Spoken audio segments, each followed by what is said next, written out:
Imagine a seguinte cena.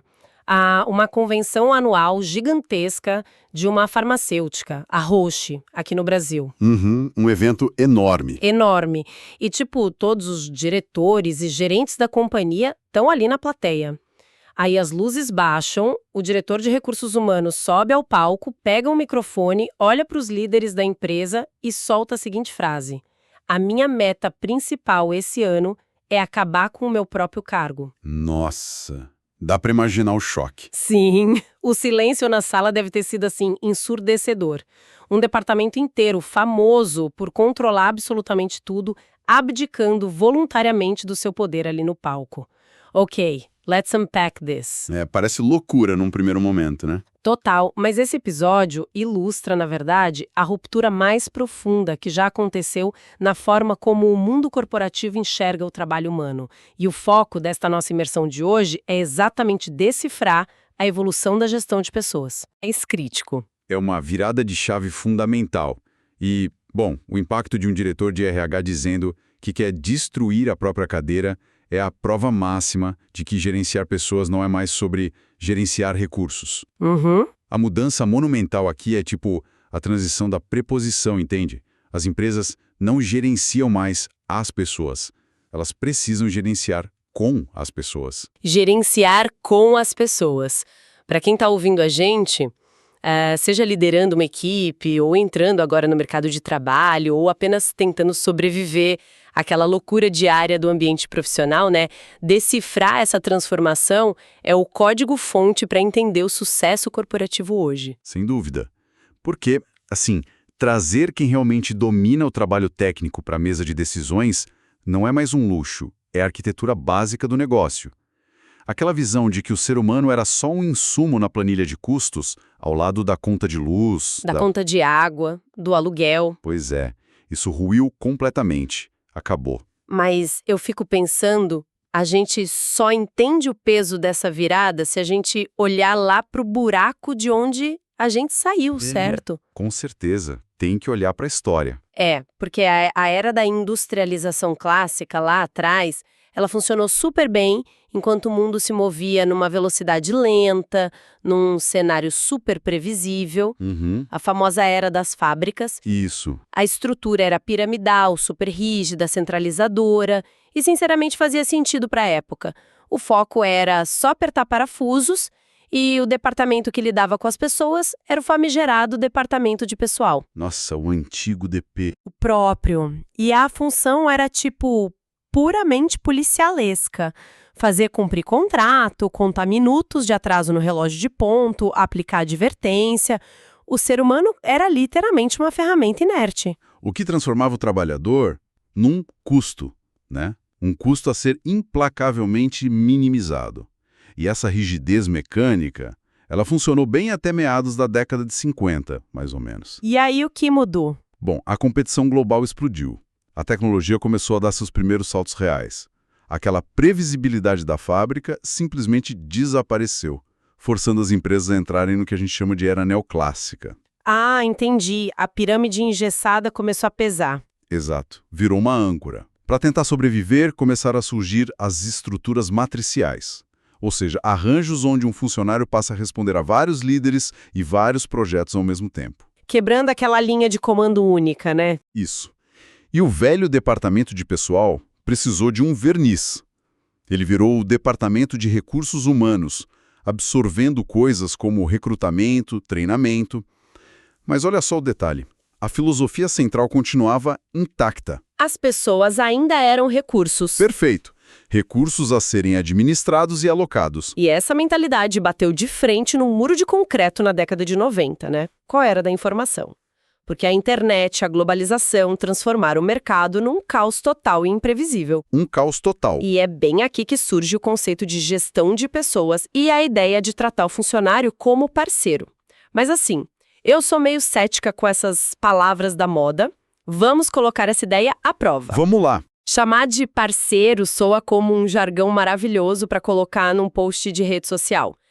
Mas, na vida real, um analista júnior realmente tem o peso e a influência de um parceiro de negócios? Ou isso é só o mercado corporativo fazendo um rebranding elegante para chefe e subordinado? What's fascinating here is, não se trata de uma crise de bondade corporativa, nem de uma jogada de marketing de RH. Não. Não mesmo. É uma questão puramente de sobrevivência biológica no mercado.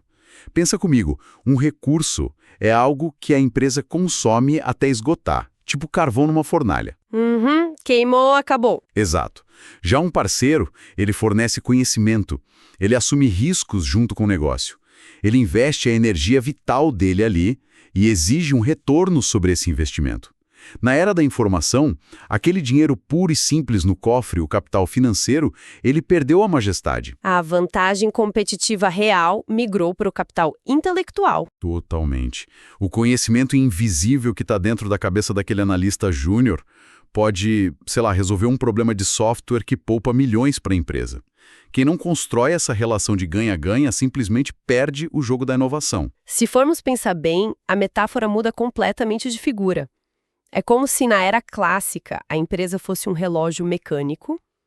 Se uma engrenagem quebra ou se desgasta, você simplesmente tira e coloca outra peça de metal padronizada no lugar. Sim, e o relógio continua batendo, nem percebe. Exato. Hoje não. Hoje a empresa é como se fosse um ecossistema vivo ou o código-fonte de um software open source gigantesco. As pessoas não são peças estáticas, elas estão ativamente reescrevendo o código da organização todos os dias com as ideias delas. Uma analogia excelente. Se um desenvolvedor brilhante sai, ele não deixa um buraco no formato de uma engrenagem. Ele leva embora a inteligência e a capacidade da adaptação daquele pedaço do sistema. Não tem peça de reposição para intelecto humano. E é por isso mesmo que gerenciar esse código-fonte humano não pode mais depender daquelas velhas ferramentas burocráticas. Para manter esse ecossistema pulsando, as organizações de ponta operam com um motor de 6 processos dinâmicos. 6 processos? Isso. E a palavra-chave aqui é processo, não departamento. Tudo começa com a capacidade de agregar pessoas. Que seria o recrutamento, a seleção? Exato, mas um recrutamento cirúrgico de talentos que estejam alinhados à cultura. Depois, a gente precisa aplicar essas pessoas. Aplicar, como assim? É o desenho de cargo, sabe? É orientar o trabalho e avaliar como esse talento se encaixa e rende naquela engrenagem específica. Certo. E aqui a gente não está falando só de pagar o salário no 5º dia útil, né? Não, de jeito nenhum. É sobre sistemas de incentivos, remuneração variável e benefícios que façam o talento sentir que o esforço realmente compensa. Perfeito. E o quarto processo é o desenvolver. É aquela injeção contínua de aprendizagem e de gestão do conhecimento, para garantir que o cérebro da operação nunca fique obsoleto. E faltam 2. Faltam 2, que aliás são frequentemente negligenciados: manter e monitorar. Manter tem a ver com clima. Exatamente. Manter pessoas tem tudo a ver com a cultura organizacional, a qualidade de vida no ambiente, o nível de segurança psicológica. Isso é o que impede aquele código-fonte humano de simplesmente colapsar por estresse ou burnout. Faz sentido. E o monitorar? Monitorar é a base de inteligência disso tudo. São os sistemas de informação, os bancos de dados, que acompanham se todo esse esforço dos outros 5 processos está realmente gerando valor ou se a empresa está operando no escuro. So what does this all mean? Porque, na prática, o que me chama muita atenção é que esses 6 processos, eles operam como vasos comunicantes, não é? Com certeza, eles são totalmente interligados. Eles não são caixas isoladas lá no organograma da firma. Então, se uma organização despeja rios de dinheiro em treinamentos incríveis, focando loucamente no processo de desenvolver, mas o processo de recompensar falha miseravelmente e não reconhece esse novo patamar de excelência, o que acontece? Tudo esse ecossistema entra em colapso. E o talento vai embora. É o cenário clássico de falência sistêmica. Você resumiu perfeitamente. Um processo simplesmente canibaliza o outro. Por exemplo, se o processo de agregar contrata mal desde o início, a empresa vai precisar de um esforço hercúleo, quase desesperado, no processo de desenvolver para tentar consertar um erro de origem. Nossa, isso custa uma fortuna. Uma fortuna em muito tempo. É por isso que empresas como a Brasil Cosmopolita, que é um caso bem emblemático dessa transição, elas tomaram decisões radicais. Ah, eu lembro dessa história. A diretora de RH, a Márcia Guerreiro, né? Isso, a própria Márcia Guerreiro. Ela olhou para esse motor de 6 processos e percebeu que a equipe interna dela estava simplesmente soterrada. Eles passavam o dia aprovando planilhas, cuidando de segurança de portaria e checando folha de ponto. Ou seja, eles não tinham oxigênio para pensar no negócio porque estavam apagando incêndios operacionais e burocráticos o tempo todo. Exato. E a solução dela foi terceirizar sem piedade todas as atividades rotineiras. Controle de refeitório, emissão de contra-cheques, tudo repassado para empresas externas especializadas. O objetivo era limpar a mesa do RH. Sim, desinchar o setor e liberar as mentes lá dentro para parar de focar em regrinhas e começar a olhar puramente para o alinhamento desses 6 processos com a estratégia da organização. Eles pararam de contar horas e começaram a desenhar ecossistemas. Here's where it gets really interesting. Porque essa visão mais sistêmica muda radicalmente quem manda em quem na empresa. Muda tudo. Se esses 6 processos são tão vitais e moldam o dia a dia de todo mundo, surge uma pergunta crucial. Quem é o responsável por operar isso na prática? Na loucura ali de uma terça-feira à tarde, quem está fazendo a gestão de pessoas? E a grande revolução, e me corrija se eu estiver errada, é que não é mais o departamento de RH isolado na sua salinha de vidro aprovando o formulário. A responsabilidade migrou. Você está certíssima. Migrou totalmente para a linha de frente.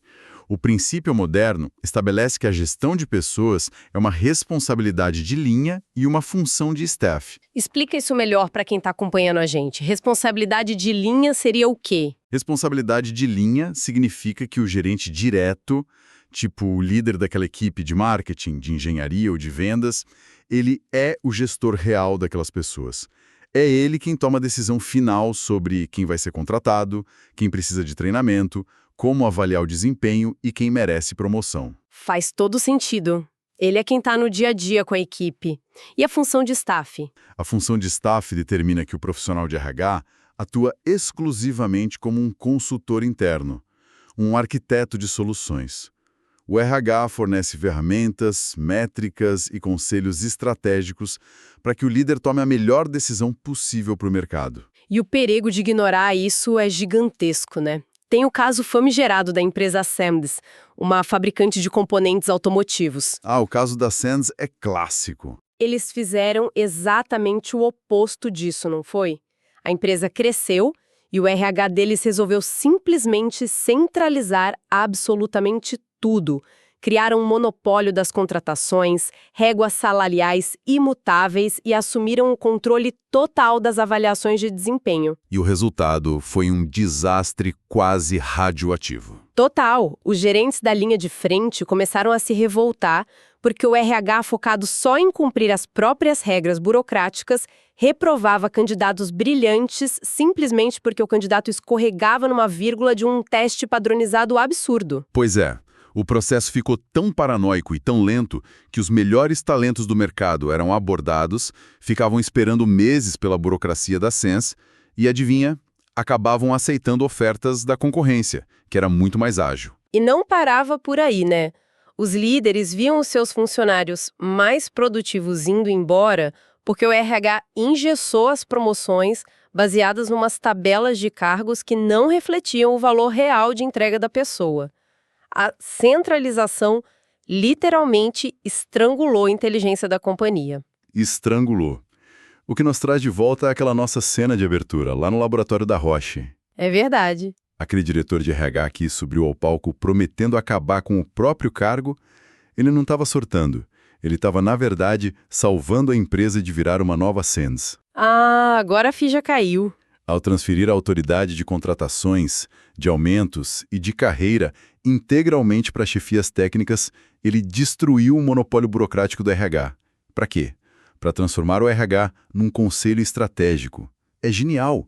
Ele abriu mão do poder de carimbar papel para ganhar o poder de moldar líderes. This raises an important question. Porque a teoria da descentralização é irretocável, linda de se ver. Mas o choque de realidade no dia a dia pode ser bem traumático, concorda? Essa transição não acontece sem dor. Sem dúvida. Tem muita dor envolvida. Imagina um engenheiro sênior super focado, vamos chamá-lo de Roberto. Durante uns 15 anos, a vida inteira do Roberto foi calcular, a tensão exata do aço em componentes críticos. O aço não tem crise existencial.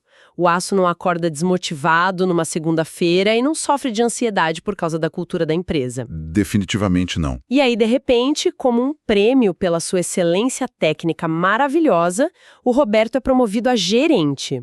E ele passa a ter 30 cérebros humanos supercomplexos sob o seu comando.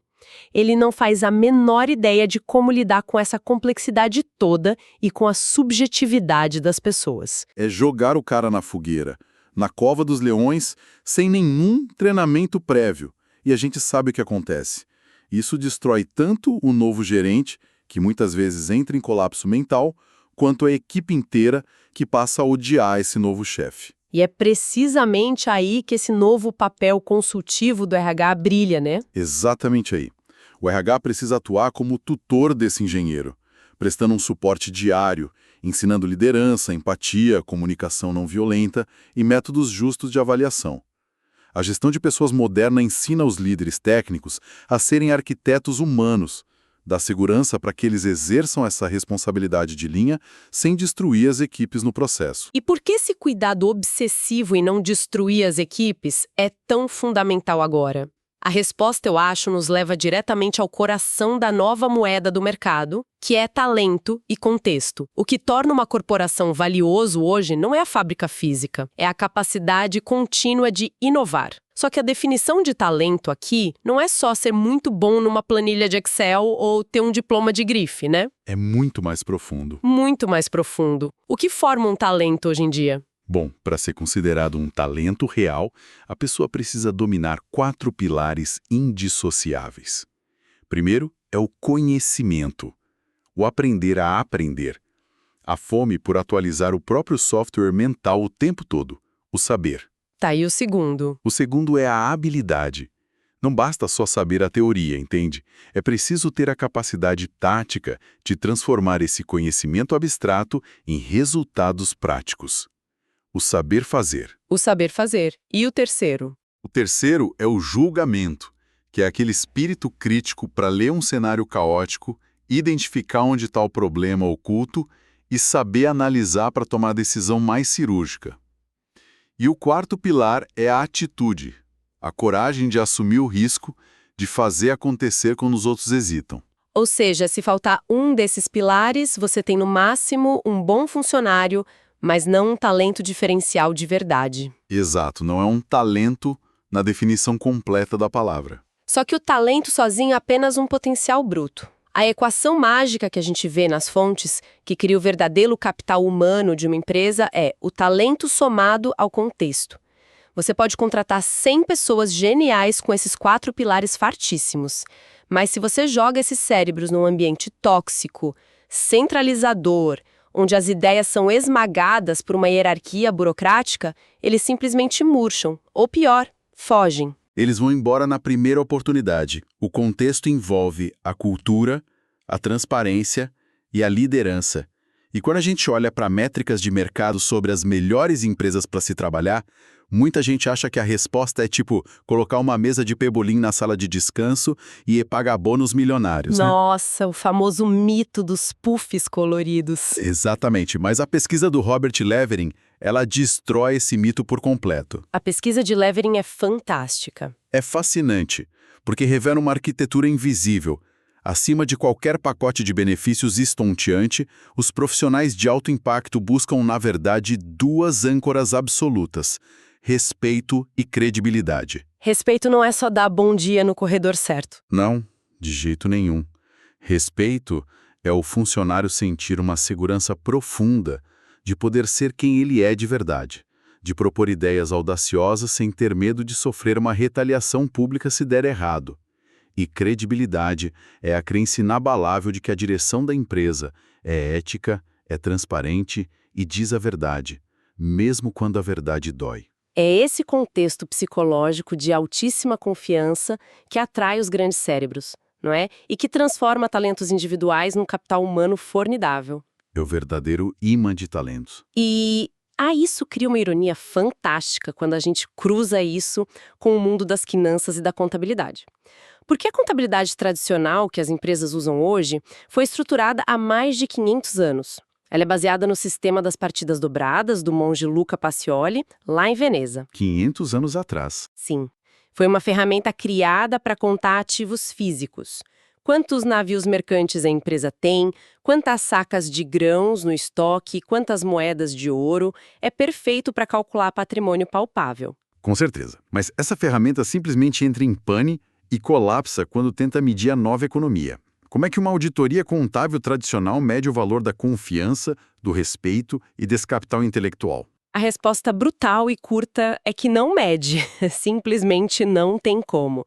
Os componentes que definem quem vence ou quem perde no mercado de hoje, tipo pesquisa revolucionária, design de experiência, capacidade analítica, criatividade, são todos intangíveis. Eles não estão estocados num galpão refrigerado. Não estão. Estão armazenados nas redes neurais dos funcionários. Aquele velho sistema de medir sucesso corporativo pelas horas controladas na fábrica simplesmente não consegue precificar a capacidade coletiva de imaginação de uma equipe bem alinhada. Mas espera aí, vamos pressionar um pouco essa dinâmica. Eu fiquei com uma dúvida lendo as fontes. Pode falar. Se o verdadeiro valor do mercado hoje é puramente intelectual, e a contabilidade tradicional não consegue nem colocar isso no papel de forma precisa, o fato duro é que esse ativo pertence inteiramente ao indivíduo. Sim. O profissional tem um controle total sobre o seu próprio cérebro. Ele pode simplesmente levantar da cadeira amanhã de manhã, pegar toda essa fábrica de inovação invisível que está na cabeça dele, atravessar a rua e assinar um contrato com o maior concorrente. A qualquer momento. Diante dessa realidade, as empresas não se tornaram, no fundo, meio que reféns de uma força de trabalho altamente especializada. A lealdade hoje é apenas uma commodity cara que a empresa compra oferecendo um contexto sedutor e meio que implorando para a pessoa ficar. If we connect this to the bigger picture, a gente entende que isso não é ser refém. É a essência nua e crua do que significa viver na economia do conhecimento. As gigantes da tecnologia, por exemplo, elas chegaram a atingir avaliações de trilhões de dólares, não por causa dos servidores de metal que elas possuem. Mas pela expectativa do que eles vão criar. Exatamente, pela expectativa gigantesca do que a inteligência daquelas pessoas vai criar no trimestre que vem. Historicamente, os meios de produção eram de ferro e ficavam trancados com cadeado na fábrica. Hoje, o principal meio de produção veste uma jaqueta, calça um tênis e vai para casa no fim do expediente. Nossa, é verdade. O risco de perda é real todos os dias. Portanto, a lealdade, ela não pode mais ser imposta por um crachá pesado e um contrato rígido. Ela tem que ser reconquistada diariamente. O líder precisa olhar para aquele talento e justificar continuamente, através de desafios instigantes e um respeito inegociável, o porquê de investir o seu intelecto ali vale a pena. O poder mudou de lado, definitivamente. Uma mudança tectônica de poder. Isso amarra de forma perfeita a nossa jornada de hoje. Exploramos como o mundo corporativo saiu da frieza das engrenagens mudas, lá da linha de montagem, onde pessoas eram só custos a serem domados, para um ecossistema complexo, onde as pessoas são as arquitetas do código-fonte da empresa. Uma evolução e tanto. Vimos que gerir essas mentes exige um motor de 6 processos contínuos e hiperconectados. Entendemos também que o RH teve que abdicar daquele trono burocrático, descentralizando as decisões para que os verdadeiros líderes de linha assumam a frente, munidos de suporte consultivo. O caso da Roche e da Sands, bem claros. E a linha de chegada de tudo isso é construir um contexto de altíssima confiança para atrair não recursos inertes, mas parceiros reais capazes de alavancar o capital humano. O que nos deixa com um paradoxo final fascinante para quem nos acompanha, para repensar as próprias estruturas de onde trabalha. Se, como a gente analisou a fundo aqui, a riqueza que realmente dita o valor de mercado de uma organização não está fincada no concreto dos prédios institucionais. Nem parafusada nas máquinas. Nem parafusada. Mas sim, caminha livremente pelas portas de saída todas as noites. Quem é, na essência pura da palavra, o verdadeiro dono da empresa? Essa é a pergunta que tira o sono de qualquer líder que tenta aplicar regras do século passado no mercado de hoje. A dinâmica da economia do conhecimento inverteu a gravidade do poder corporativo. Para o pessoal que está ouvindo, continue alimentando a curiosidade, questionando as velhas certezas e, principalmente, reavaliando o verdadeiro valor do próprio talento. O mundo não para de reescrever o seu código, e quem se recusa a entender essa linguagem, com certeza, fica para trás. A gente se vê na nossa próxima imersão.